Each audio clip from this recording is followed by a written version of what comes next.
नमस्कार मंडळी, कसे आहात सगळे? तर इतक्या थंडीत सकाळी लवकर उठून मग डब्याची तयारी केली आणि डब्बा वगैरे बनवून झाल्यावर मी निवांतपणे नाश्ता केला. नाश्ता करून मी रेडी होऊन निघाली भाच्याच्या म्हणजे लाडक्या भाच्याच्या नामकरण सोहळ्यासाठी.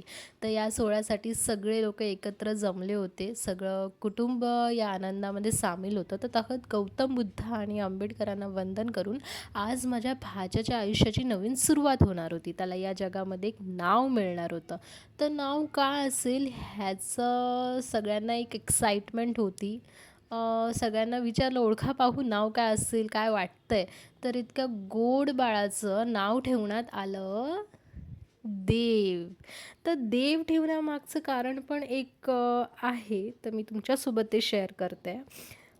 ज्या दिवशी माझे काका वारले होते, योगायोगाने त्या दिवशी माझ्या भाच्याचा जन्म झाला आणि म्हणजे काकांचं नाव होतं सुखदेव.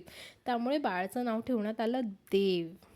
संध्याकाळचं फंक्शन असल्यामुळे सगळ्यांना खूप उशीर पण झाला होता आणि लास्टमध्ये केक कटिंग करायचं बाकी होतं. डेकोरेशन वगैरे तर एकदम मस्त केलं होतं. लहान मुलं खूप एन्जॉय करत होते.